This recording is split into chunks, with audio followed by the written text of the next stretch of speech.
Welcome to another information video from the SimplyDiag Network Community Hub. So, one of the most frequent questions I get asked is battery charger or battery support, what's the difference and why we need them? So, basically a battery charger is exactly what it says on the tin. It's used for charging depleted or run-down batteries. Battery support, on the other hand, is something that actually supports the battery while we're doing diagnostic investigations, software updates, programming, testing and stuff like that. And what that does, we set the voltage slightly higher and it maintains a steady voltage right the way through all our testing procedures to avoid the low battery voltage dropouts that can cause software corruption, module corruption and stuff like that. So you'll never see me working on a vehicle just using a battery jump pack or something like that. We use battery support, reliable tier 1 battery support from our community partners at Diagnostic Connections, Topon UK, Gys. So the ones we've got that we use frequently, we'll show you, I'll walk you through them.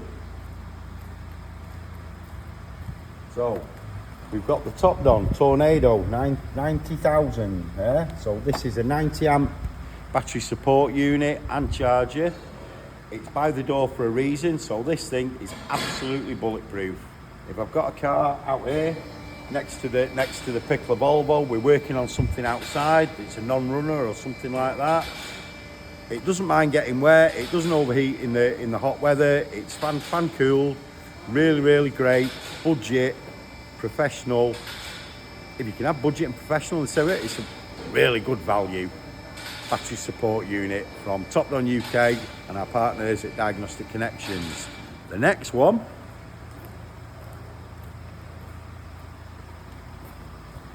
is the T120A. So this is capable of giving us 120 amps continuous current to maintain the voltage. When we're doing diag work, we set it normally to 13.8 volts unless the manufacturer's specifications are higher or lower than that, and then we'll adjust it accordingly. So this is the great new 120 amp one from Topon. Really good battery support, good long cables. So if we've got a car here on the front end of the ramp, I can work there, work safely without any fear of voltage dropouts or corrupted modules. And then we go over here, we'll walk this way.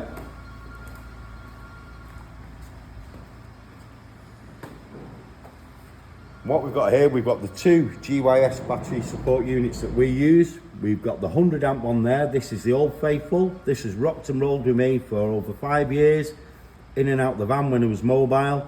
And we've got the extra long leads for this, courtesy of Gys again. They made them up for me specially, so that if I've got a car and it's on the ramp, we can go up on the ramp and we can still leave battery support connected. And then we've got their flagship model, the 120 amp 12112, again from Gys. This is the one that I'll use on the bigger Audis, the Mercedes, the BMWs, and God forbid us Jaguar Land Rover if we ever get one in. Not that we like those cars, but hey ho, different flavours for different people, I suppose. But the 120 amp there, that's the one that I use when it's a really high consumption. So if we've got a Jaguar in or a Range Rover, we're working with the ignition on. Quite often we'll see that pulling a steady current of 65-70 amps. So we need something that's really good to maintain that battery voltage without any fear of corrupting any modules. So again, battery charger for charging batteries, battery support for when we're doing diag work, software programming and stuff like that. Hope you found this interesting. Thanks for watching. You're awesome.